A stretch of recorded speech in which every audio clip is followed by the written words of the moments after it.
Hello guys, meron tayong pupuntahan ngayon na pasyalan dito sa Malabon. Kung gusto niyo yung tambayan, ayan, mag-relax ng konti. Maraming nag-jogging din dito tuwing umaga lalo. Pero pupunta tayo ngayong hapon para makita natin mamaya yung sunset. Kuha tayo ng mga ilang picture ng sunset. Mahilig ako guys pala mag birding o bird photography. Kukuha din tayo ng ilang mga shots. Sana meron tayong makitang mga ibon ngayon. Dito tayo ngayon guys sa Barangay Hulong Duhat. Ayan. So kakanan lang tayo dito papunta sa Dampalet. So ito palang Dampalet, no? Halos dulo na ito ng Malabon eh. So pupuntahan natin yung Dampalit Megadike.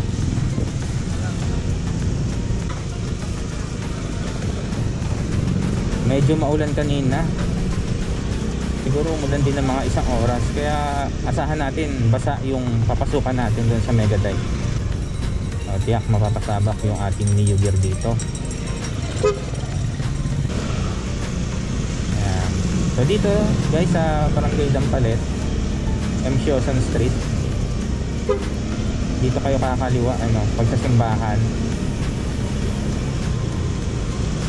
Tapos diretso lang kayo dito mga ilang metro, siguro mga 50 meters pagkaliwaan nyo. Makikita nyo yung itong red na gate dito na laging nakabukas. So ayun yung papasok sa Dampalit Megadike. Ito guys, dito kakaliwa tayo dito sa red gate na to. Yun yung pinasukan ng mga motor na yun. Diyan tayo pupunta. Ayan. So ito yung papasok sa Dampalit Megadike.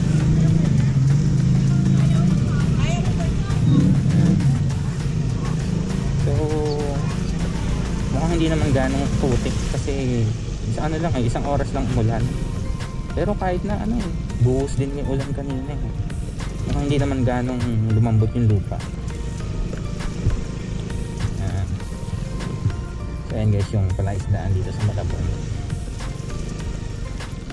So itong rough road na trail na to, maikli lang naman, siguro mga wala pang 100 meters to.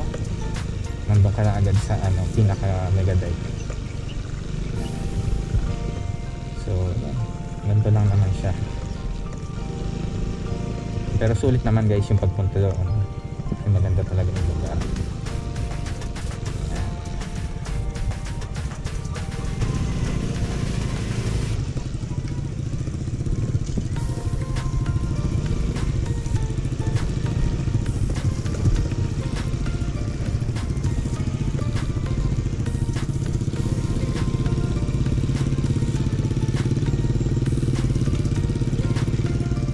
Guys, na yan, yung side na yan sa Nabotas na yan.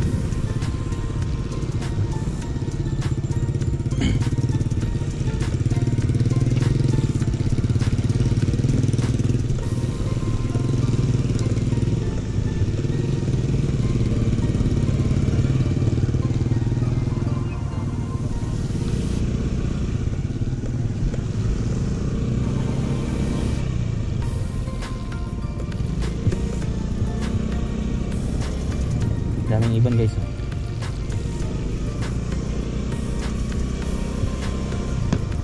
Ayan mga whiskered tern, little egret. Yan ewan ko lang nakikita sa camera pero nandun sila sa mga tulos. Ayan. Meron din mga black crown night heron, nandiyan sila.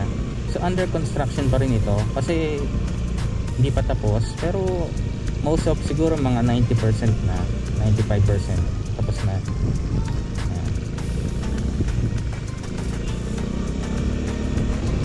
So ang gawin natin guys,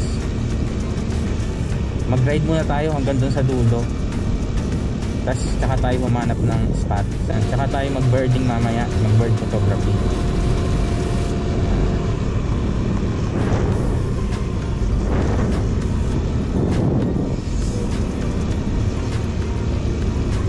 siya, oh.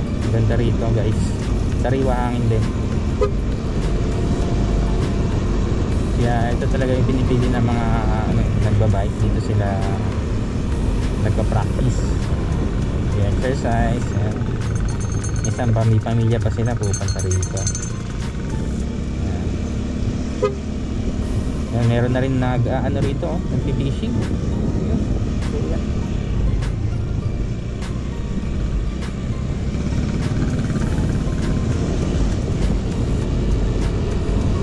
Sarap ng hangin. Hindi nga siya gaanong mahangin ngayon, oh.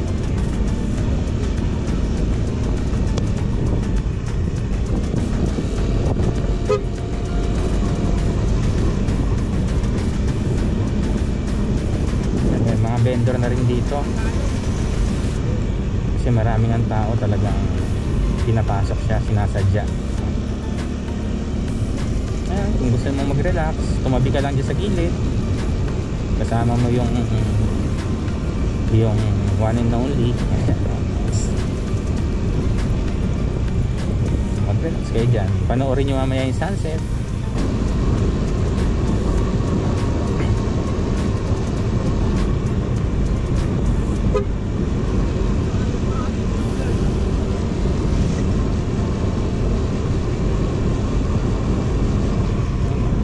Tumatambay pamilya na hindi mga magjowa. Pero siyempre kapag pupunta kayo dito guys, yung kalat natin huwag natin iwan dito para mapanatiling malinis yung lugar, ano? Sarap din mag-practice dito. Yun nga lang, huwag ka magkakamali. Bakit? Doon ka dediretso sa sa palaisdaan.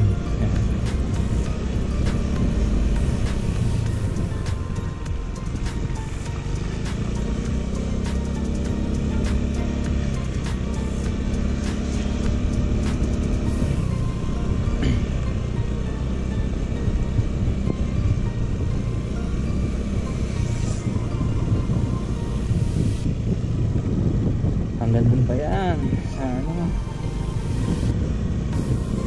ang labas pala niya doon sa Merville subdivision. Dampalit pa rin. Kung titignan nyo yung mapa, parang inikot lang nyo yung Dampalit para talagang protection ito ng buong Malabon sa baha, sa pagtaas ng tubig sa sa dagat. Para dati kasi ang Malabon talagang baha, pero simula nung ginawa itong mega dike, ito na yung naging protection. Kapag high tide hindi agad bumabaha, kasi niya yung tubig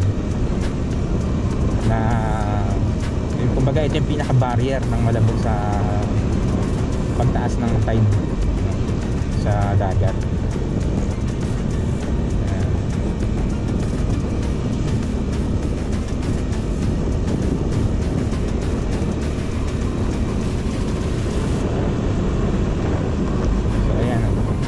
So hanggang dito lang tayo ikot guys, kasi dito medyo hindi pa siya tapos. So meron pa siyang dugtong, pero kapag lumagpas ka doon, yun, makinis na rin yung kalsada doon. Okay guys, ang gawin natin ngayon, maghanap na tayo ng spot na maganda mag bird photography. Hanap ako ng spot. Kasi ang hilig ko talaga guys, bukod sa pagra-ride, pagmumotor, photography talaga. Particularly bird photography. Tama muna tayo guys. So ito pala yung mga gears ko guys. Ayan. Meron ako ditong Canon 70D saka Tamron 7300. Yan yung ginagamit ko sa bird photography. Ayan. Teka lang, setup ko muna. Kapit ko yun guys. Kababa tayo dito guys. Kuha tayo ng ilang picture ng mga ibon. Ayun, nakikita ko yung dun, yung little egret. Little egret kaya yan o great egret. Ayan, kunan natin ang picture.